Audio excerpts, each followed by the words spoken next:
General Hospital spoilers suggest that Michael Corinthos was relieved when Judge Eva Heron sided with him in court. Willow Tate suffered a significant setback when Michael was granted sole custody of Wiley and Amelia Corinthos. Unfortunately, GH fans have just learned that Michael's win was not authentic. In the June 19th episode, Jen Sidwell met with Judge Heron at Windermere, where she stated that she awarded Michael sole custody as Sidwell requested. Sidwell was happy with the news and told Judge Heron that the remaining funds will be deposited to her bank account. Now that fans know Sidwell purchased Michael's custody victory, we must analyze why. What motivated Sidwell to go so far as bribing Judge Heron to assure Michael's victory?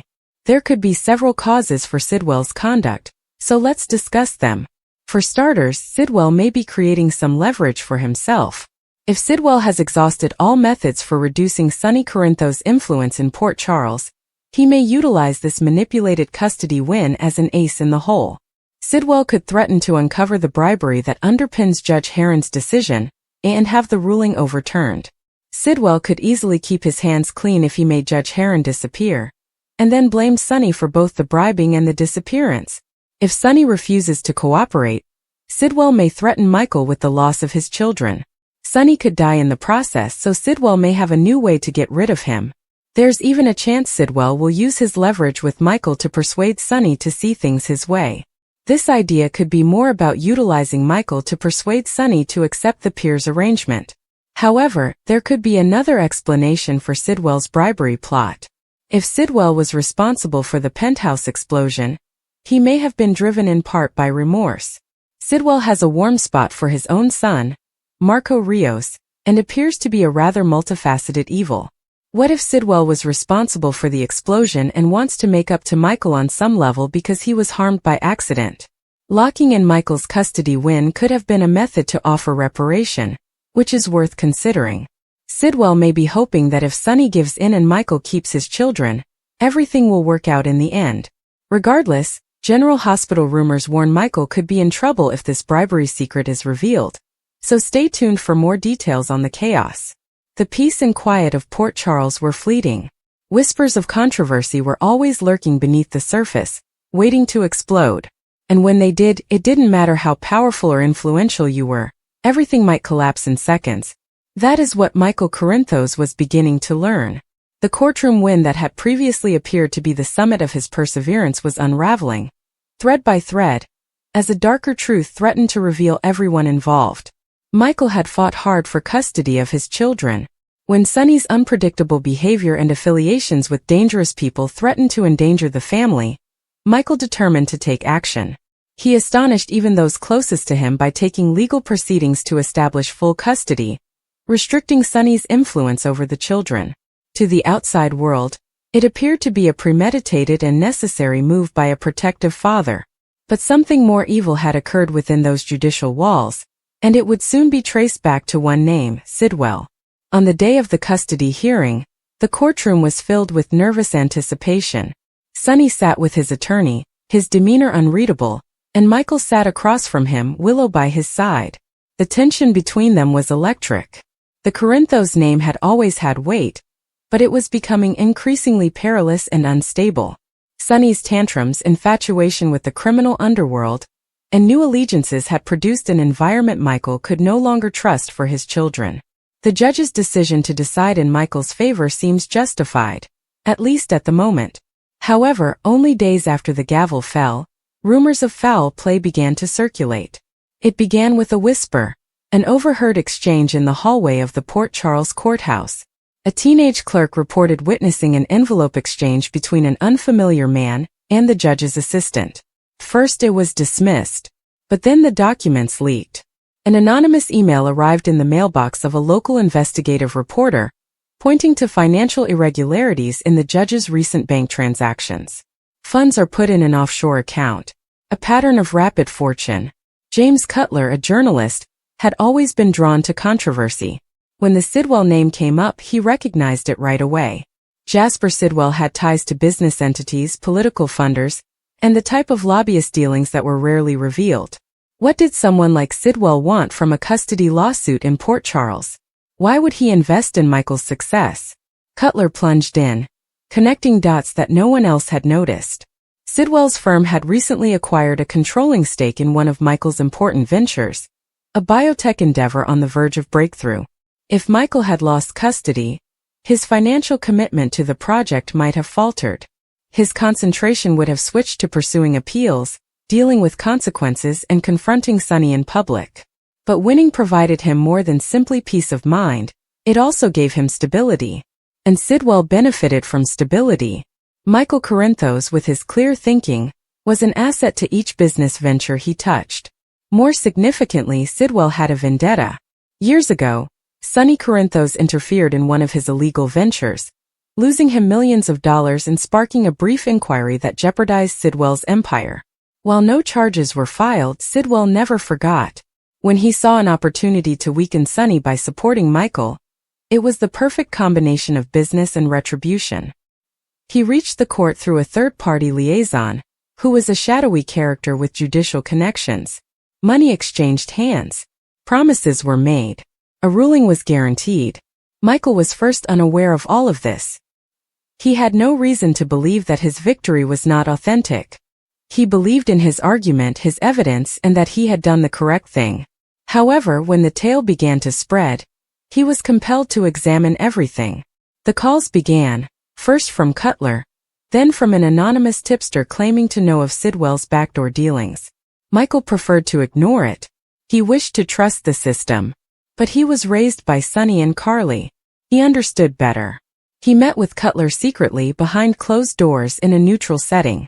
Cutler handed him the documents, bank statements, off-the-record communications, and financial funneling. First, Michael was outraged. Not Cutler, but rather the suggestion. The prospect of his win being soiled, or his motives being called into doubt, struck a deep chord. He had sought custody because it was right, not because someone had rigged the system in his favor. But Cutler wasn't finished. He had a source on the inside close to Sidwell, who claimed Michael had been targeted since the beginning. Not to help but to exploit him. Sidwell wasn't concerned about Michael's family. He valued control. A Michael Corinthos in captivity was more useful to him than one who was continually entangled in family conflict. Sidwell needed to win. And Michael had unintentionally become the pawn. Michael left the conference feeling rattled. He returned home and told Willow everything. She trusted him, that he had not organized anything, but it did not make the situation any less hazardous. If the courts discovered evidence of bribery, even if Michael was not engaged, the verdict may be reversed. Worse, it might forever tarnish his reputation. And if Sonny learns about it, it might restart a battle that was barely cooling. So Michael did what he usually did when the walls closed in. He turned to his mother. Carly listened silently, arms folded, her expression deepening with each syllable. After he finished, she spoke slowly and deliberately. "We need to make this go away before it spreads." Michael wanted to come clean, go to the authorities, and cleanse his record, but Carly reminded him that Port Charles did not run on morals. It relied on leverage. If he confessed publicly, the scandal would destroy not only him, but Willow, the kids, and maybe Carly herself. The media would spin it while Sonny would weaponize it. Carly requested favors. She contacted Diane, who began investigating the legal issues. Meanwhile, Michael approached Valentine, who had resources, reach, and no loyalty to Sonny. They traced the judge's communications and identified the middleman who facilitated the transaction. Elliot Voss was a recognized associate of Sidwell's previous financial strategist. If they could connect Voss to Sidwell and show Michael had no knowledge of the bribe, they might be able to save the ruling. But Sidwell wouldn't let that happen. He had too much to lose. Voss disappeared 2 days after Michael's team began investigating. His apartment was thoroughly cleaned. His cell phone was shattered. Spinelli followed his last known GPS coordinates to a rural cabin near Port Charles, but when officials arrived, it was empty. The message was clear. Sidwell was finishing up loose ends. Michael was surprised to learn that Sonny already knew. Sonny had been keeping tabs on Sidwell since their last encounter years ago. When the judge's ruling came down, he felt something was wrong, but he didn't want to believe Michael would go to that extent. When the leaks began, Sonny assigned his own investigators to the case, and what they discovered angered him. Not because Michael had won, but because someone had used his son as a pawn in a conflict he had not volunteered for. Sonny addressed Sidwell in person, not in court or through a press release, in a quiet warehouse where business was still done the old-fashioned way. There were no threats, firearms, or shouting, only a steady, frigid reminder that Sonny Corinthos had not forgotten. He told Sidwell to keep away from his family, to leave Port Charles, and to recognize that this town did not belong to people like him. Sidwell, arrogant as usual, reminded Sonny that the world had changed. Michael was no longer his soldier. That power was no longer measured in muscle, it was measured in money. Sonny did not respond. He simply walked away, the warning unspoken but understandable. But Sonny's wrath did not stop there. He arrived at Michael's door, and for the first time in months, father and son had a direct, honest chat. Michael revealed everything: how he found out, how he never wanted this, and how he would never use his children for power. Sonny believed him. He didn't forgive easily, but in that moment, he recognized the truth in Michael's eyes. They worked together to devise a plan. The goal is to expose Sidwell, cleanse Michael's name, and restore the custody case's credibility. They could not afford another scandal. Neither could Sidwell. Diane filed a move for judicial review, not to overturn the decision, but to replace the judge and conduct an impartial investigation. It was a risky move, but it demonstrated transparency. The courts approved, and the investigation began within a few days. The media caught on quickly. The headlines screamed scandal, but Michael's cooperation lessened the damage. He gave a press conference alongside Willow, acknowledging that, while he was unaware of any wrongdoing, he supported the review to defend the system's integrity. It was risky, but it worked. Meanwhile, Sidwell had been subpoenaed. Voss reappeared, his loyalty somewhat weaker than Sidwell had hoped. In exchange for immunity, he submitted documents, tapes, and communications proving the bribery plan. He completely cleared Michael, indicating unequivocally that Michael had been kept in the dark to guarantee his natural reactions in court were genuine. With the truth revealed, the judge was removed. Sidwell faced federal accusations. And Michael, although being battered, emerged with his custody intact. But the event transformed him. He had witnessed how quickly trust could be weaponized, how power can be stolen, how innocence can be twisted. He became more guarded and careful. He carefully restored ties, particularly with Sonny, knowing how quickly others could build a hole between them. Port Charles had learned another lesson in corruption, but as usual, it came at a price. The community went forward, but the scars remained. Michael Corinthos would never feel the weight of that courtroom victory the same way again. But he had children. He had Willow. He had truth. And it was ultimately worth every war fought in the darkness. General Hospital spoilers hint that Willow Tate is experiencing a mental health crisis. But how far will the show's writers go? Could Willow be experiencing a split personality, causing even more chaos? Willow couldn't figure out why she was so exhausted at GH recently, thus she could have been recovering from a blackout episode. That bout of tiredness occurred after someone placed Sasha Gilmore Corbin's baby in a bassinet that did not correspond to her hospital bracelet. Of course, someone has been stalking Daisy at the Courtemain mansion. After seeing Daisy with Sasha, Michael Corinthos, and her elder siblings, the baby stalker entered Daisy's room and turned on her phone. Willow was apparently off-screen resting when all this happened, but was she truly tucked away in her bedroom or out there causing trouble? Willow could be receiving a plotline around dissociative identity disorder. Perhaps Willow has an other personality that is beginning to take over and act without her knowledge. If this is the case, Willow's alter may be a distorted version of her twin, Nellie Benson, which would be terrifying. Willow may occasionally morph into Nellie and exhibit progressively wild behavior. Willow may feel a connection with her sister, even if it is only on a subconscious one, since Nellie lost her custody battle over Wiley Corinthos. Willow has recently lost both Wiley and Amelia Corinthos, therefore she may be fixated on Michael's new baby. This could lead to an abduction if Willow's alternate ego sees Daisy as an opportunity to start over as a mother. Nellie might be in charge of the next installment of the story. If the writers so desire, the entire mobile concept might be in homage to Nellie. Nellie sparked a disaster in 2018 by gaslighting Carly Spencer and teasing her over Morgan Corinthos' memories using a Penguin mobile.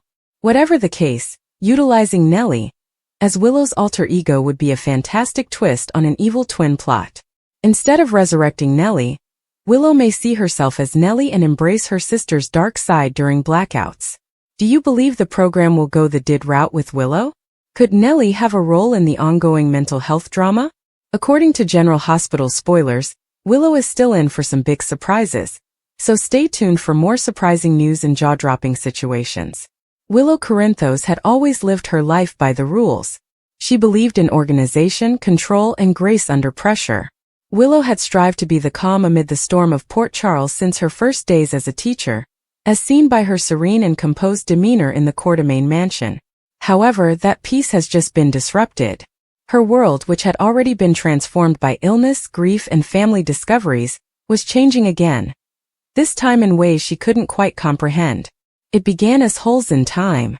Small things at beginning. A coffee cup left on a counter that she couldn't remember making.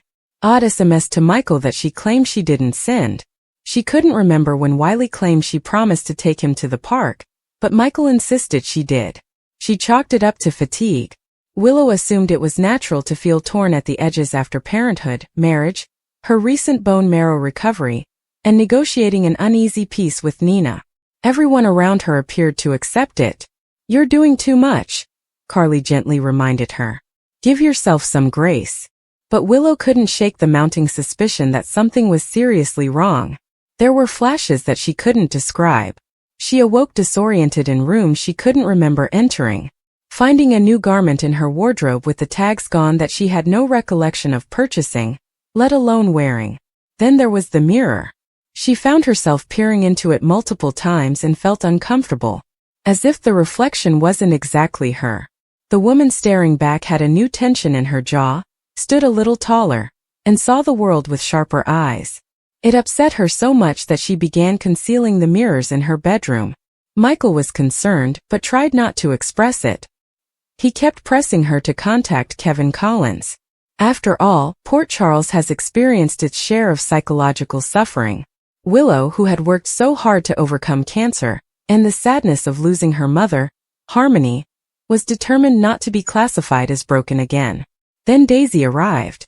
Wiley made the first reference of her. He was playing in the living room one morning and said, "Willow, Daisy said we could go to the zoo tomorrow."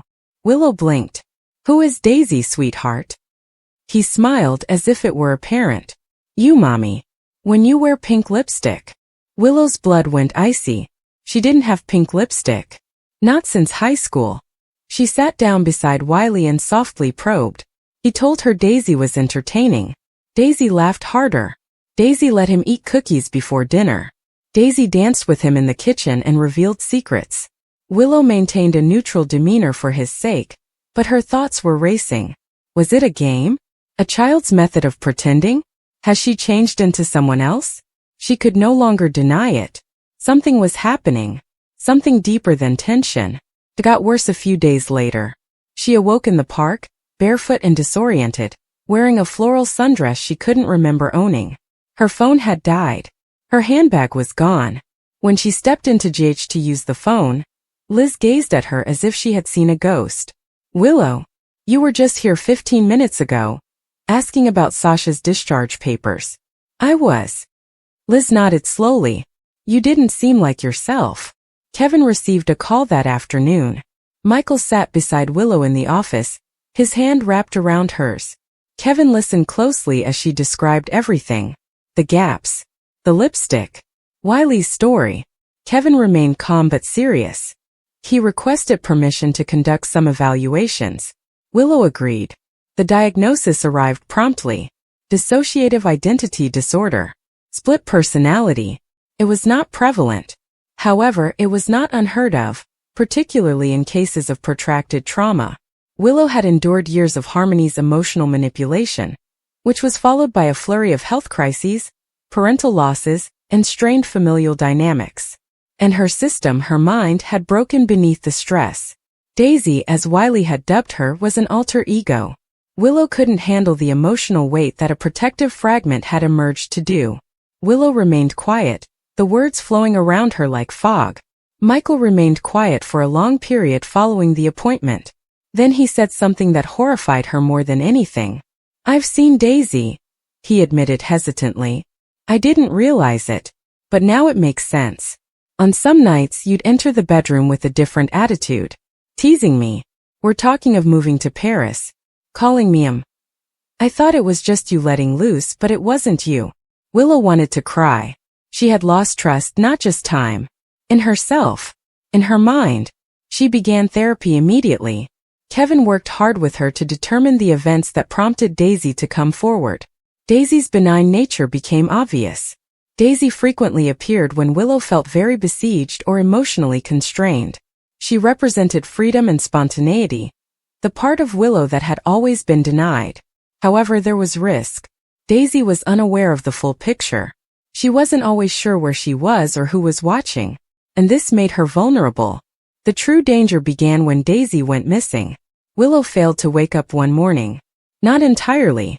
Daisy, however, did. And she didn't return. Hours have passed. Michael was unable to reach Willow. Her phone went into voicemail. The nanny stated she departed early that morning dressed up with bright lipstick, heels, and a letter indicating she was going on a Daisy day. By the evening, fear had set in. Spinelli followed her phone to a riverside pub on the outskirts of town. When Michael and Carly arrived, the bartender recognized her. She claimed she had been singing karaoke and drank tequila before leaving with a male dressed in a black jacket. Nobody had seen her since. She was gone for 2 days. Michael went insane with worry.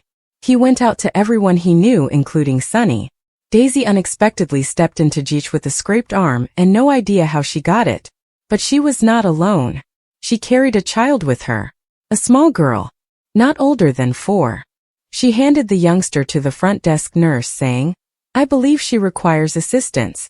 I found her alone." Then Willow collapsed. Tests revealed that she was dehydrated, fatigued, and emotionally depleted. However, the mystery surrounding the infant grew deeper. Nobody knew who the girl was. She did not speak. She didn't have an ID. There were no signs of maltreatment, but she was obviously scared. The hospital contacted social services. Willow, once conscious, couldn't recall anything. But Daisy did. Kevin utilized hypnosis to help Daisy speak. What they discovered was chilling. Daisy had gone for a walk along the river and discovered the girl wandering near a warehouse. She said something felt wrong within, but she was afraid and fled. Spinelli and Dante investigated the tip and discovered the warehouse was a front for an underground child trafficking gang that had only recently relocated to Port Charles. The youngster was the victim. Daisy had saved her.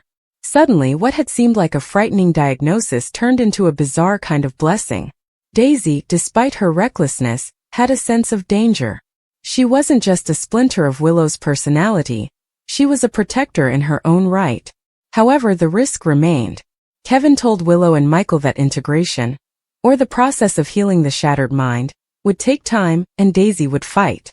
Willow would need to find a way to speak with her other self. They began leaving messages, sticky notes, vocal recordings. At Kevin's advice, Michael began maintaining journals, one for Willow and one for Daisy. "Dear Daisy," one entry said, "I understand you're trying to help. I want to understand you. But I also want Willow safe. Can we work together?" It evolved into a bizarre partnership. Daisy occasionally responded, writing in lipstick on the mirror. Willow hadn't heard this song in years.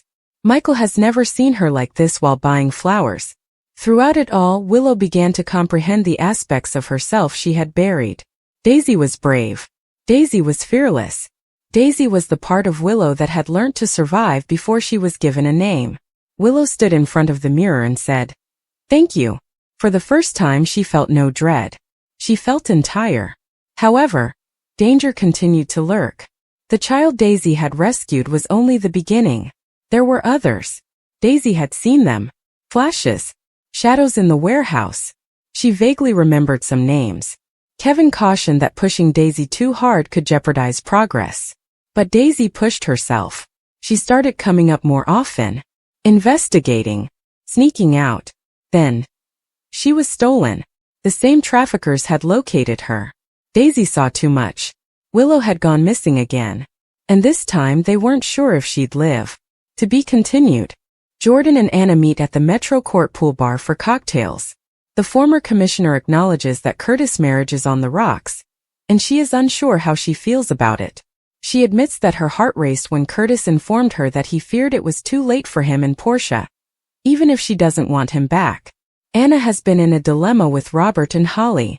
She considered taking advantage of their divorce to try again with Robert, but she decided she didn't want someone rushing in while she was having marital troubles. Jordan adds that Portia did this to her.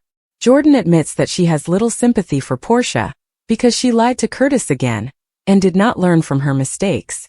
Anna asks if she would try again with Curtis if their marriage failed. Jordan does not know. Also at the pool, Isaiah checks in with Lulu, who Lucky is anxious about. She acknowledges she got herself into some problems, but that's not her story to tell. Isaiah receives a call from GH, and Lulu tells him to take it because she needs to speak with someone herself.